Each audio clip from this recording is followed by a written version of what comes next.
Okay, hello guys, isang magandang palang araw pong muli sa inyong lahat mga kaibigan. Welcome sa aming YouTube channel, ang Farm TV Realty Lopez.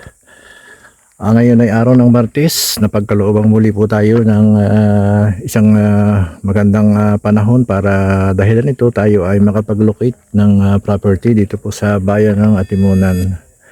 So ang property po na aming nilolocate sa araw na ito ay may layo mula po doon sa bayan na more or less 2.5 kilometers lamang po ito, or 3 hectare o 3 kilometers. So ang property ay meron pong frontage dito sa Barangay Road na nasa ating harapan sa ngayon. Bali ang napagkuhanan po ng frontage nito, ang napagtapusan ay mula po doon sa may pumasok na yung babae, doon sa may kahoy na yung burok na makikita po ninyo, hanggang dito sa lugar na ito. So ang kalkula ko dito, mga 12 to 13 meters lamang po ang pinakang frontage nito dito sa cemented barangay road, ano po. So pwede naman po dito pumasok yung sasakyan kasi napakalaki na rin po, kahit po ito ay mga 2 truck o 3 truck ang pumasok dito na sabay-sabay, ay napakaluwag pa po nito. So ang property ay may mga fruit bearing base dito sa ating kasama, yung nakakaalam mismo nitong property ito, ano. So para malaman natin 'yan,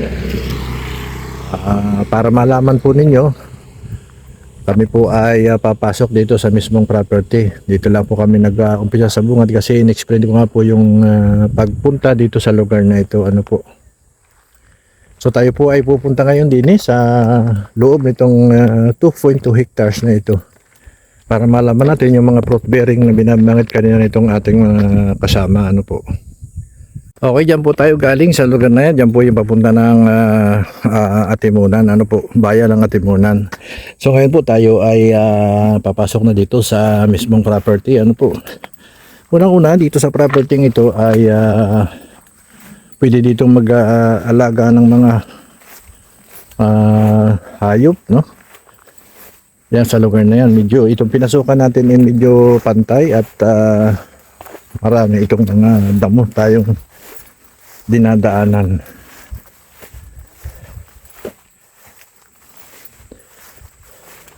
Dito po sa bungad na ito may fruit bearing po tayo nakikita, kagaya po nitong mga mangga, mga yun, mga santol, mga saging. At mamaya malalaman pa po natin kung ano pa yung mga fruit bearing na nakatanim dito.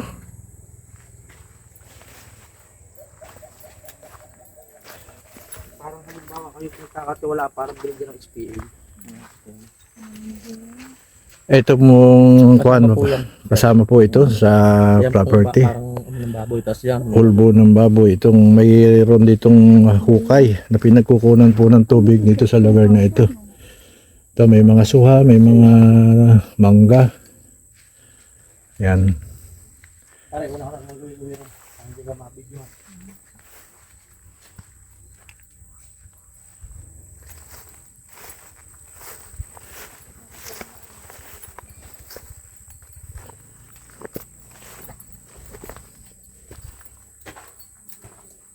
Sa kabilang niyog na yan, hindi nakasama. Ito mga nyug na yan. So yan ang hindi na po kasama dito sa ating nilolocate na property, ang mga matataas na nyug na yan.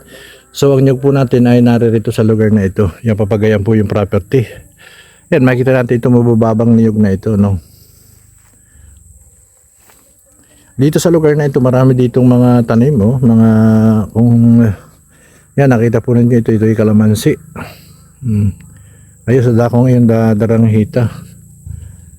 Yan ang mga fruit bearing na nakapaloob sa property ito. Mamaya mayroon pa sigurong tayo makikita doon sa dakong paroon itong property at pupunta po tayo dyan.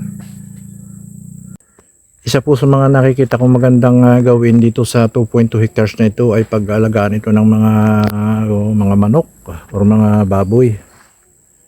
Kasi medyo ito ay malayo dito sa mga kalapit bahay. Medyo ang pagitan ay malayo. Kaya maganda itong pag-alagaan itong mga baboy na palakihin or mga inahinin ba po ang ibig ko sabihin. So ayan, yun po yung kalsada na ating pinanggalingan, ano. Bagamat ang property ay hindi po direktang tumama dito sa ano, kasi ito po ay tubigan, bumaybay po yan, makikita natin itong Madre Cacao na ito or Cacaoate. Ayan, may bakod naman po. May mga avocado tayo nakikita dito sa lugar na ito. Maraming saging, mga tordan.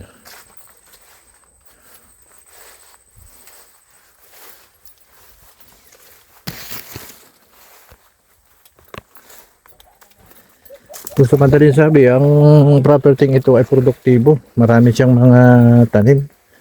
Mag-fruit bearing man ito or mga niyog. May mga return income na tayong makukuha dito sa lugar na ito.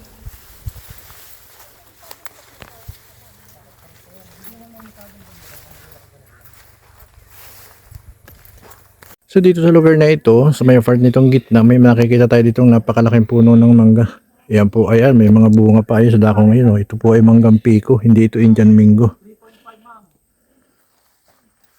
Ayan.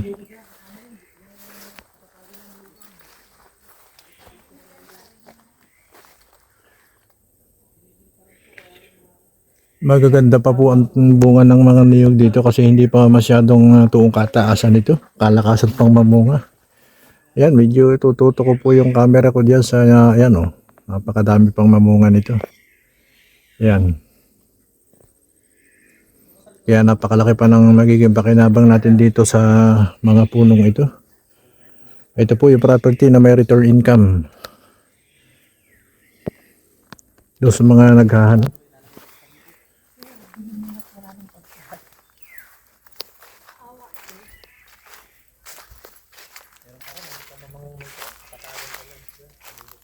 Radyo sa lugar na yan, naka ano pa, may patag sa lugar na yan. Maganda ho. Mm. Unang niyog, tapos ganda, pantay. Tara, sisilipin din natin yung lugar na yan. At tubigan. Tubigan sir, kasama yung ano yun, lahat yan. Tubigan, 3.5. Dito rin po sa lugar na ito, mayroon din po itong malaking isang puno ng mangga. O ito yung manggang piko rin. Dito sa lugar na ito sa ating pupuntahan, bali ito daw po yung pantayin. Sabi nitong ating mga kasama na siya nakakaalam nitong property.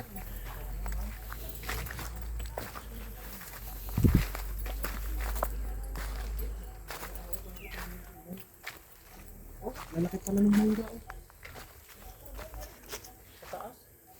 Hindi ito manggang piko, manggang kalabaw ito. Nandun sa isa.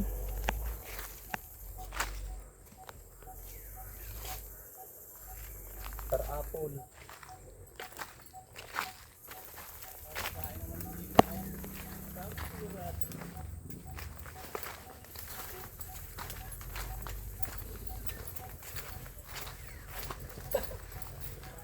Maraming puno ng saging dito sa lugar na ito. Ano ito mga yan? Hmm? Katumudan? Oo, mga turdan may saba. Halo-halo na. Napakarami rin namang tanim nitong mga fruit bearing. Loaded ng tanim itong property ito. Medyo masukal nga lang.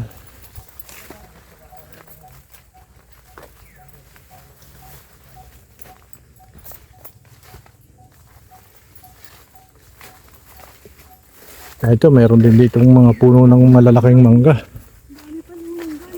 Oo. Ayun po, napakalaking puno rin ng mangga ngayon ito. Dito pa lang siguro sa manggang ito kapag ito ay napabunga nila, na spray, na alagaan. Oo, hindi talaga yan yung mga Indian Mingo.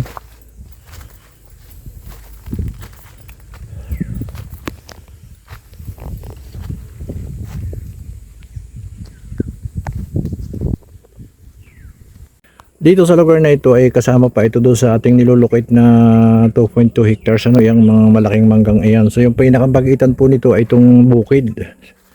Then yung property umikot po dyan sa lugar na yan. Yan po kasing lugar na yan po ay tubigan na. So pag gumanyan po yung ating yung kalakahan nitong 2.2 hectares nating nilolocate sa umagang ito.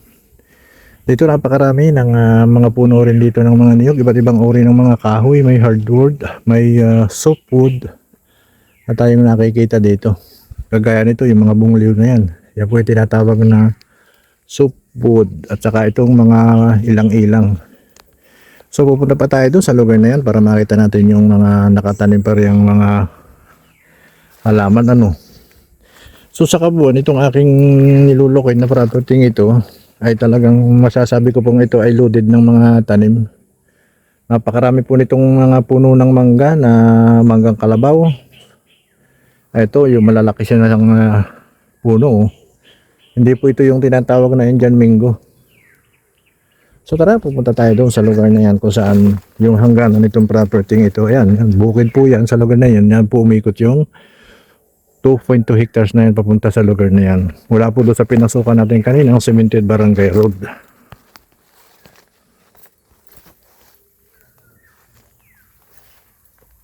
Dito sa may parte nitong property yung likod, ano po makikita natin na talagang napakarami rin itong mga tanim. Yan oh. Ang mga nyug po nito ay talagang tunay nakapakipakinabang pa kasi napakarami po nitong mamunga. Matagal na panahon pa po natin itong papakinabangan.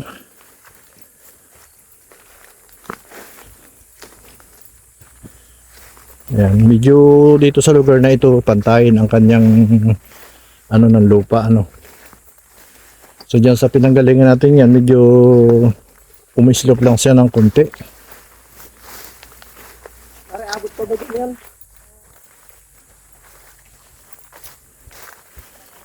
Yang kawayang yan sir, dala pa yan. Kasama pa po dito yan.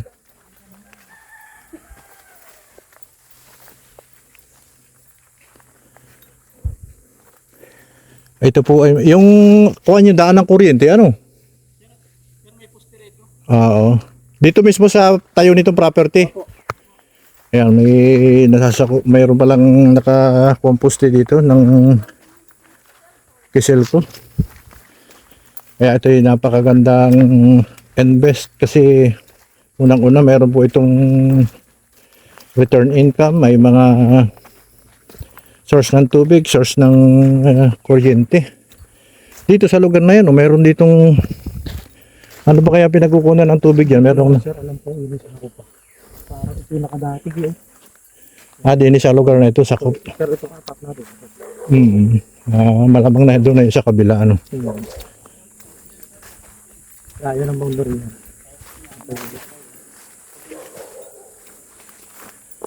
Yan. Dinarating na po natin yung hangganan nitong 2.2 hectares. Dito po ito kukuhan sa posting ito. Itong posting ito sakop dito. Then gumanyan po yan sa lugar na yan. Diniritso dun sa pinasukan natin kanina. Parang yung parang boundary yan, ano, may matrix. Oo. Doon nga, sakop nga ng property itong itong posting ito. Okay mga kaibigan, hanggang dito na lamang po yung aking pagbibideo dito sa 2.2 hectares na ito. I-remind ko lang pong muli ang papunta sa lugar na ito mula po doon sa bayan ng Atimunan doon sa may Jollibee. Papunta sa lugar na ito po ito ay humigit kumulang mga 3 kilometers lamang po ang layo nito. At ang property pong ito ay mayroong frontage dito sa Cemented Barangay Road ng mga 12 to 15 meters ang lapad lamang po nito at ito ay palaki dito sa lugar na ito. Doon po sa mga naghahanap ng mga property na mayroong return income, isa po ito sa mga indire-recommenda namin sa inyo kasi napakaganda po nito. Unang-una, malapit po ito dito sa bayan, then napaka produktibo po nito, napakarami po nito mga fruit bearing. Abangan po ninyo sa aming mga i-upload na details dito at nakalagay po kung ano-anong mga fruit bearing ang nakatanim dito sa property ito. Doon po sa aming mga viewers na hindi pa nakasubscribe sa aming YouTube channel, baka naman po pwede kaming ninyong ay isubscribe at like and share na lang din po ng aming mga ini-upload na video upang marami pong makinabang ng aming mga ini-upload na video sa aming YouTube channel. At hanggang dito lamang po at isang maganda at mapagpalang araw po sa inyong lahat.